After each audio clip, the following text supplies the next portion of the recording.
Welcome to the session where we're going to be talking about helping your teachers set meaningful learning goals for their students. I'm Heather Peltier with Education Foundation. Hi, I'm Leah Torres. So today we're going to start with an overview of what we're going to be talking about today. So we'll begin with what we mean whenever we talk about vocabulary of accountability versus vocabulary of learning. We're going to give some examples of teacher goals that are centered on vocabulary of learning rather than accountability.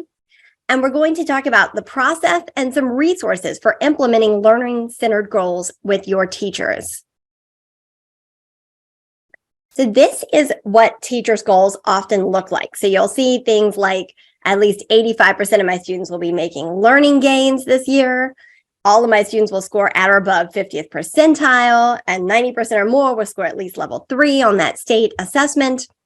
And these are all accountability-based goals. So these are all very much in alignment with the school grade system, if your state has one, a school report card system, or other accountability metrics. So these are very similar to what administrators are held responsible for.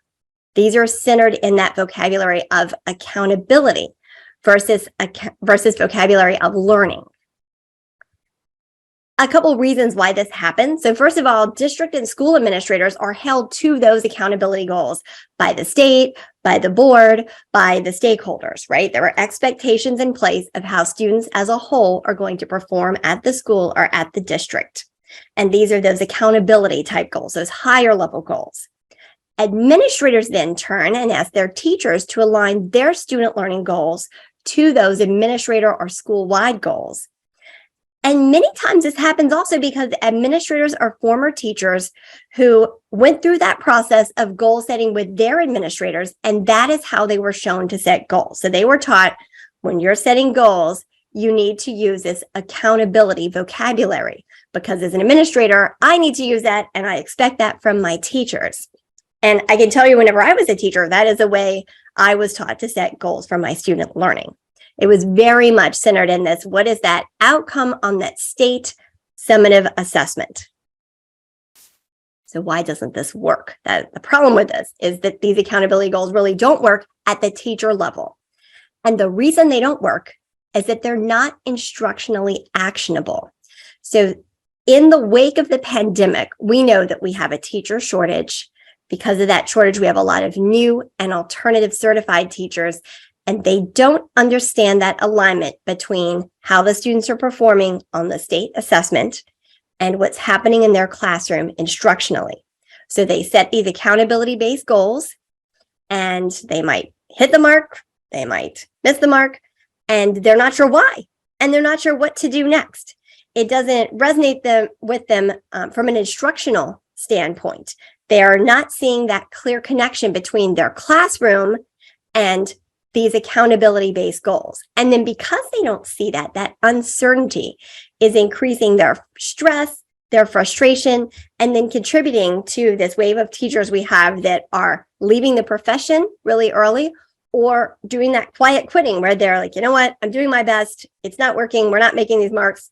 I'm not sure what else to do. And at times, if the goals are set based on accountabilities in these report cards, and you have teachers in your school who have to set these goals, who are not an ELA teacher, who are not a math teacher. Some states have science, some states don't have science, some states have a social studies, like a civics and secondary, some don't. And so you have these teachers whose courses are important for learning, especially in a post-secondary possibly, or an AP role, and they aren't sure how to set their goals in their class and what to use.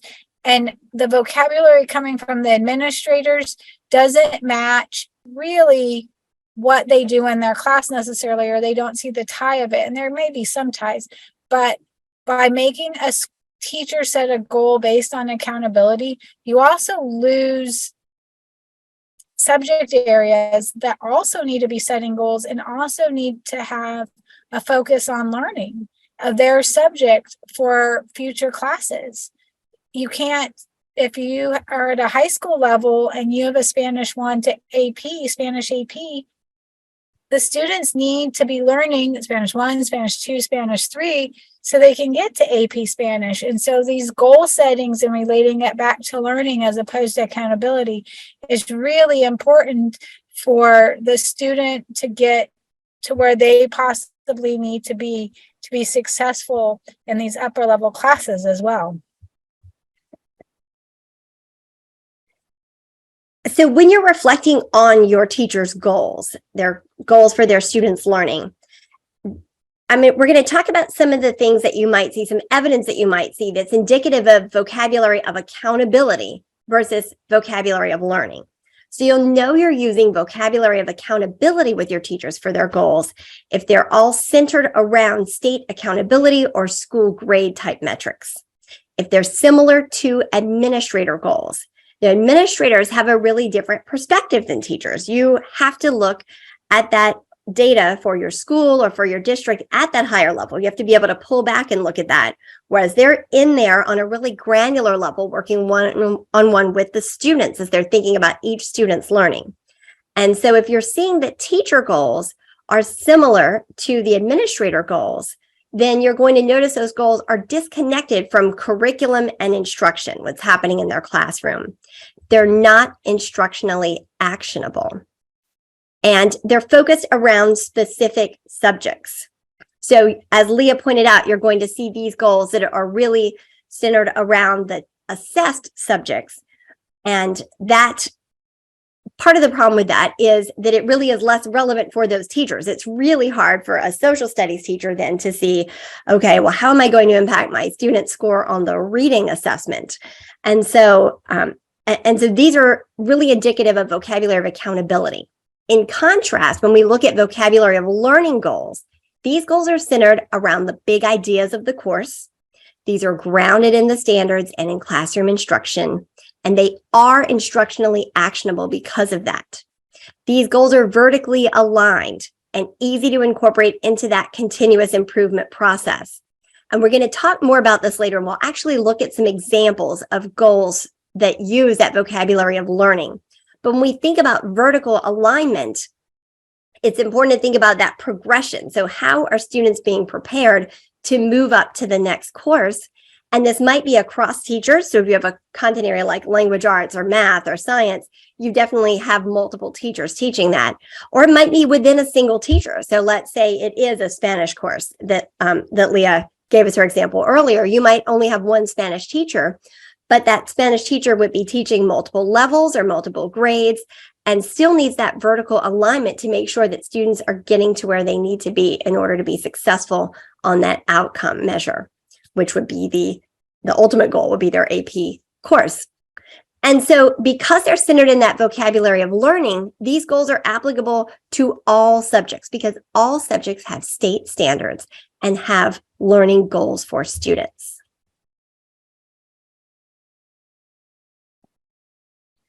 So when we think about learning-centered goals for teachers, these need to be really related to what you want the students to learn. Align vertically, as we said, across grade levels and across teachers, if applicable, centered around those big ideas of the course that guaranteed viable curriculum. They need to make sense for students based on their prior learning and their needs. And I say this not because we know that we have students that are coming to us with gaps, right? There was that break in instruction that was caused by the pandemic. So we know that students right now have gaps. And those gaps need to be considered when the goals are set, not as a way of lowering expectations, but as a way of really being cognizant of the need to close those gaps. And so those students are going to have to progress maybe faster in some of these areas in order to get over those gaps and to get back on track to where they need to be. What's great about learning-centered goals is that they're easily communicated to and understood by students. So it's like the difference between saying, I want to get an A in this course and then not really knowing how to get there versus, all right, if I get an A in this course, that means that I know and I can do these things. So it's really clear to the students what that value is and what that learning goal is. And that's essential for closing those learning gaps. And it's a way for teachers to take, instead of just setting a goal saying this student has to be at grade level. By changing the way the goal is set, it can also help the teachers identify the gaps and how to start thinking about instructional changes or how to group students, or even if they want to do small group instruction in their classroom. When you're saying, I want all of my students to hit this target of learning, and this subgroup of students are all struggling at the same standard, then the natural progression becomes, I can group these students together in a small group if we are doing some sort of small group instruction or centered race instruction one day, and do a small group in their core instructional time to close the gap. We're working with a small group of students, pulling them aside, say, okay, everybody is struggling with division, so let's review this really fast and move on. And so teachers have a better pathway on how to close a gap, as opposed to somebody just saying, well, my students are behind and now what? And so by focusing on the learning, it changes the pathway that teachers may take. So here's an example for ELA, and we're going to give two examples, one for language arts, one for mathematics. So in this example of this goal, you can see it's an overarching goal. So here is the learning centered goal. It's sideways, so I'll read it. It might be difficult to see, but it's all students will write argumentative essays with a valid claim and will cite evidence from the text to support the claim using grade level appropriate conventions and mechanics. So what you'll notice about this, a couple of things, this is not just repeating back a standard, right? This is not picking a standard and saying, here's my power standard. I'm going to make sure the students get this one standard. This is a broader overarching goal.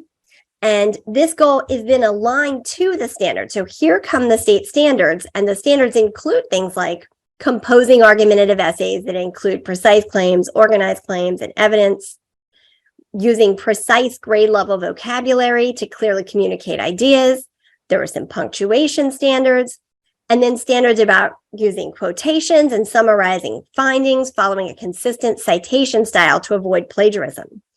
So what you can see here is all of these standards tie into this learning goal, right? In order for students to be able to master this learning goal, they must, by necessity, then master these individual state standards. But the goal itself is not the same thing as the standard. This is a higher level goal. And the other thing to note about this is that this is really clear for a teacher to see the relationship between, okay, I want my students to be able to do this. So how do I need to get there in my classroom? And suppose my students can't do this component. Now I know where I need to intervene. Now I know what additional instruction or work is necessary and for which students, because I can see specifically where they're missing the mark on this learning goal.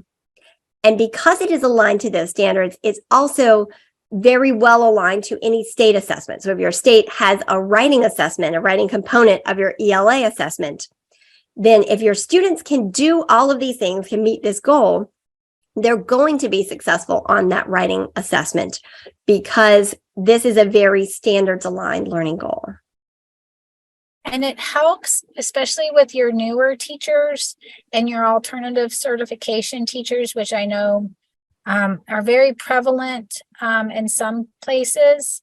There's about a 20% turnover right now of new teachers nationwide. And so a new teacher who doesn't know where to start or how to start, by breaking it up for them, it helps them understand where the students may have gaps, because in their mind, they just know the student is unable to write.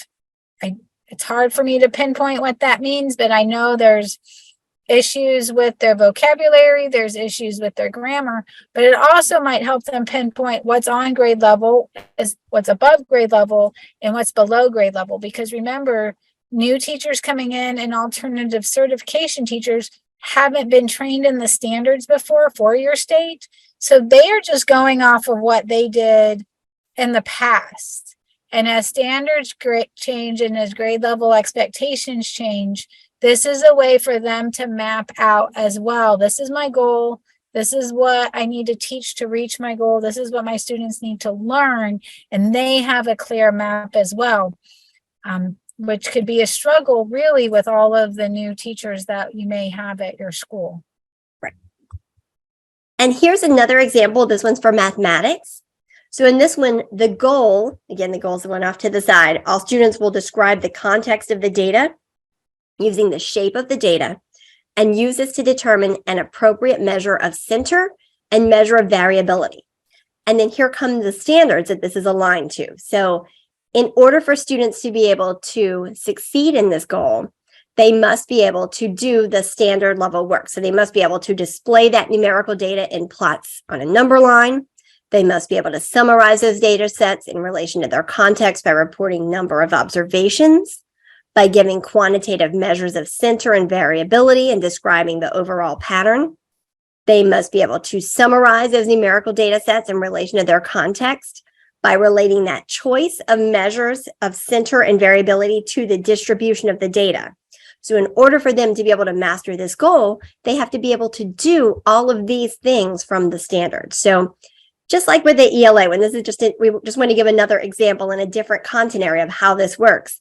It's an overarching goal that is standard aligned, that is necessary for the students. It is vertically aligned, so they have to be able to do this in order to succeed in the next class in this progression, in their 7th grade math class in this example. This is 6th grade math. But it's also really actionable for the teachers. Now we're going to shift gears a little bit, and we want to talk about that process for creating learning-centered goals. And at the end of our presentation, we have some resources that we're going to share with you that you can use as you are thinking about this process.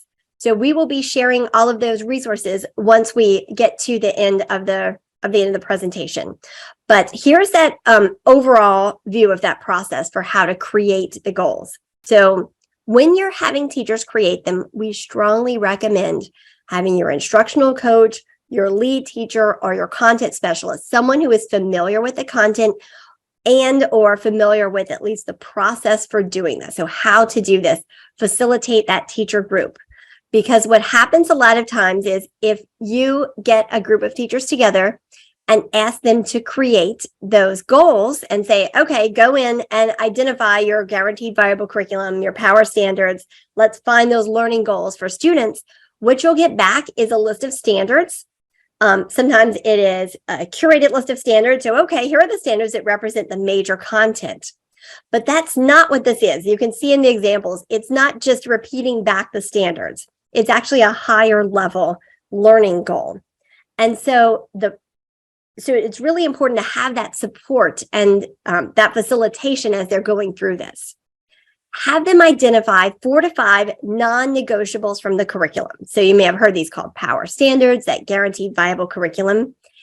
The important piece is that they must be centered in learning, and they have to be able to be measured through classroom assessments, because we're going to talk about this in a moment for your next step, but that progress monitoring is what's really important. And again, is what's going to keep this centered in classroom instruction. So it's going to show them, okay, if my students are not where they need to be, how do I figure out where it's going wrong and then intervene and provide that remediation that they need to get to the place where I want them to be? They should be vertically aligned. So again, this is if you have multiple teams of teachers teaching the same content area, then this is a really good chance for them to talk about that progression and have those conversations like, hey, I teach 8th grade language arts or math, and I'm noticing kids are coming to me and I'm having to really back up and do a lot of work in this area because they just don't have it yet. So let's make sure this is incorporated in those learning goals when they're in the 7th grade or the 6th grade. But if you don't have that, so suppose that you have these, standalone teachers like elective or specials teachers, then have them think through this process using an outcome goal related to their content area. So in the Spanish example again, AP Spanish, what do I need to have students learn and build upon to get to that goal? If it's career technical education, is there an industry certification exam that you're building toward? So think about where they want the students to go whenever they're completely finished with this progression. And that's how they're going to get that vertical alignment within their course that they're teaching, those multiple levels of it. And then consider that connection to the accountability goals and desired student outcomes. And I'm going to flip and show you in a moment one resource that we like to use that really helps teachers see clearly that understanding between their standards and assessments and then what they're doing in the classroom and these learning goals for students. So the learning goals need to be meaningful. And that's where you're going to then get that close connection to what's happening in those state assessments or in those industry certification exams or in those AP exams.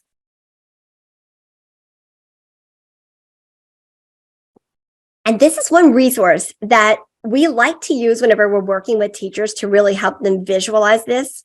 And it is your state's performance and achievement level descriptors. So your PLDs or your ALDs, depending on your state. These really vary in terms of quality by state. And some of them are so high level that they really don't show that progression. But if you have a state that has really well-defined PLDs or ALDs, then this can be really useful for helping a teacher understand how a student might move in terms of his or her knowledge, skills, and understanding across the different levels of a particular concept or a particular standard.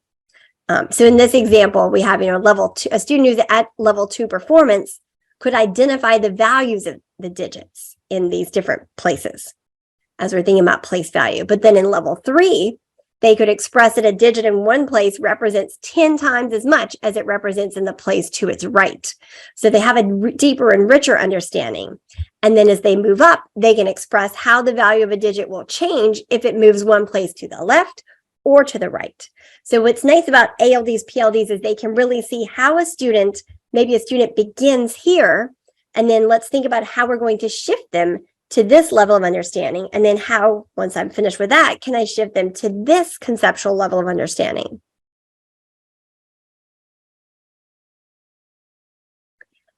So once you've had your teachers work together and create those learning goals, it's important to think about how you're going to assess and monitor student progress toward the goals. So you might have a few resources here.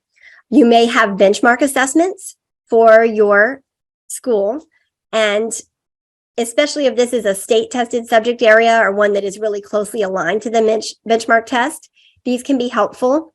But where teachers really might need some scaffolding is to correspond those skills and concepts or those learning statements to the state standards and to their learning goals for the students, because this is not always intuitive for teachers, especially new or alternative certified teachers. And I know, Leah, this is something you've worked with a lot with your teams of teachers, is moving them from those RIT scores to really thinking about that relationship to learning.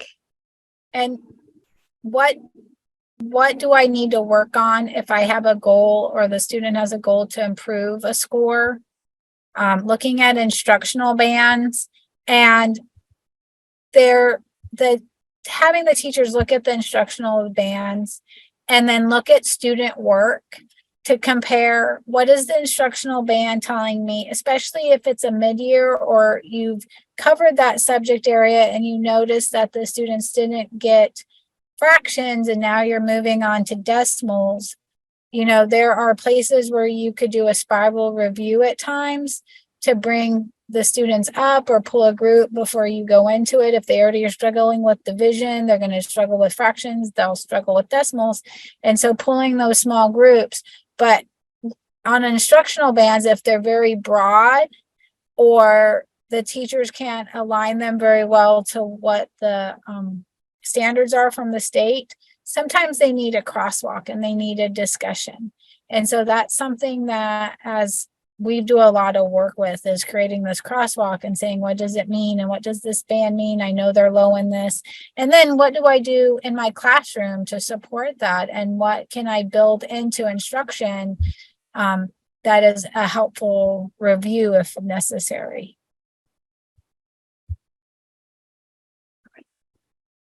Oh, I'm sorry. Wait, sorry. I skipped the last piece. Got so caught up in the benchmark test component. The other one then is the formative assessments. And these are going to be especially important if it's not a state tested subject area. And if you don't have benchmark tests that align really closely to the teacher's content. And these will be teacher developed or teacher selected, or sometimes instructional coaches developing or selecting these for teachers. But these are assessments that really closely align to the learning goals and break that down into the different components of the learning goals. So these are at the standard level. In the examples that we saw earlier from math and ELA, these would be assessments where you'd have questions that are very specific to each standard so that you could see how students are progressing in this component of the learning goal and figuring out where that spiraling needs to happen or where those interventions or remediation needs to happen as you're going along.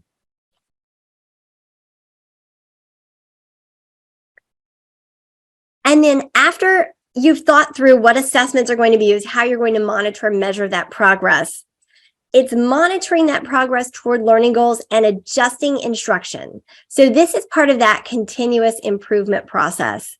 This is where if you have multiple teachers of the same course or content area, having those common assessments is really foundational. And it doesn't have to be, so for their formative assessments, it doesn't have to be everyone's always giving the same assessment. It can be as simple as your team of teachers comes together and they're planning, they're doing their data chats or their PLCs, and they've agreed upon 5 questions that they're all going to have in their assessments. Because what happens if everyone is creating their own assessments is that you end up with situations where maybe one teacher has a really difficult test and one has an easy test, and one was mostly multiple choice because those are easy to grade, and one really likes essay tests because they feel that really aligns well with the content and gives the students a chance to express themselves. So all these differences are really interfering. They're creating noise. You don't have that ability to really talk about student performance in a meaningful fashion because everyone's doing something different. So this is where having those common assessments, even those small components of common formative assessments, is really foundational.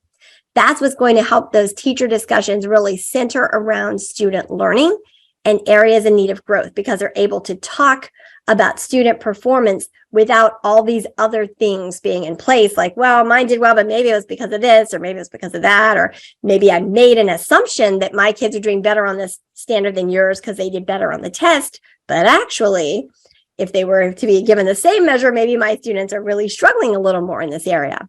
So they can share ideas for instruction, they can plan those interventions together, but only if they have those common data points. Oh, hang on a second. Sorry, I'm trying to move this bar out of the way.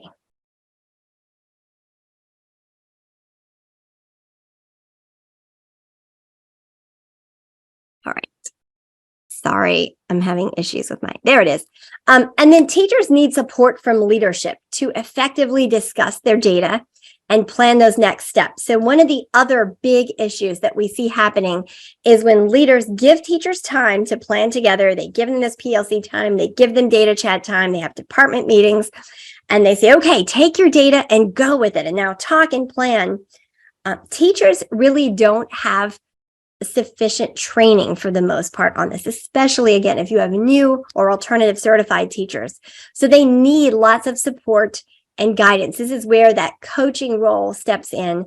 This is where, you know, the assistant principals of instruction. So whoever you have that is in that instructional leadership role, and really work with them, do some modeling and help them understand how to move from, all right, we have this formative assessment data.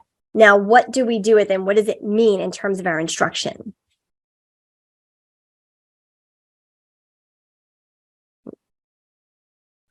And so, as I said, in a moment, we're going to share, I'm going to share the link with some resources that we've developed for you to help you as you're thinking through this process at your school and planning for how to transition your teachers from those accountability-based goals to those goals that are really centered around student learning. It's a really in-depth and detailed process. I know it can feel overwhelming.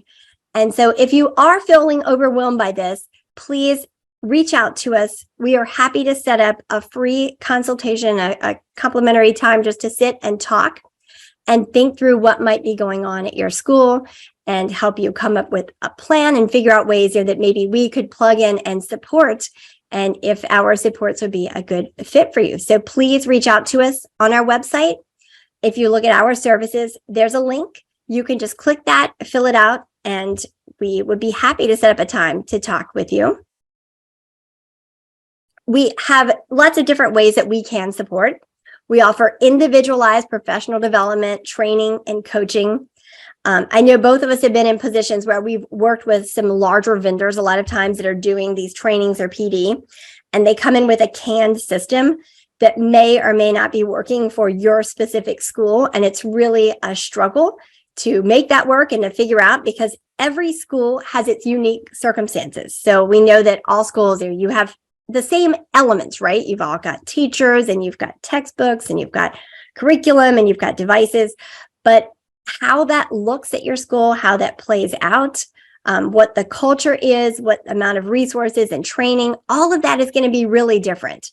And so what we do, because we have had these experiences in working in and with many different types of schools, everything is individualized for you and for your school.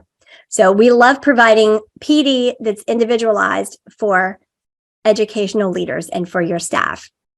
We also have a membership site, which is Data Savvy Coaching. This is a site that has an annual fee, and you subscribe to it. And once you subscribe to this coaching service, you receive live biweekly professional development.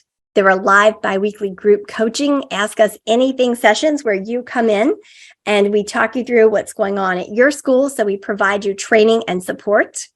We have a resource library on high impact data use strategies. And there are on-demand trainings and plug-and-play resources because, again, we've been in your shoes. We know that you're busy.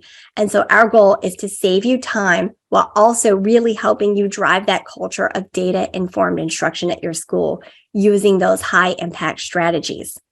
And so that is another option and another way that we love to support you. So here's our website.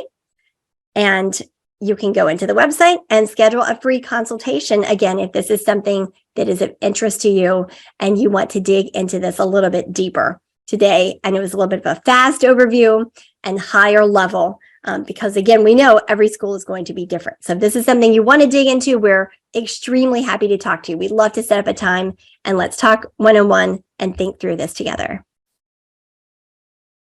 Now, we have developed also for you a reflection guide. And here is the link that you can go to download it. And then once you go to that link, you can see that there is a link at the bottom where you can download supplementary resources for the webinars. And you'll see it's called Creating Meaningful Learning Goals, Shifting from Accountability-Centered to Learning-Centered Goals for Students. So please go in and download the reflection guide. And feel free to take it and use it with your staff. And again, if this is something that you want to dive into a little bit more, then please come to our website and fill out the form and we will reach out to you and set up a time to really talk through. And I put the website in the chat. I know that it can be easier if you want to cut and paste it in to take a look yourselves and really dive in to see what's available to you. Thank you so much for listening. We will hang out for anyone with questions.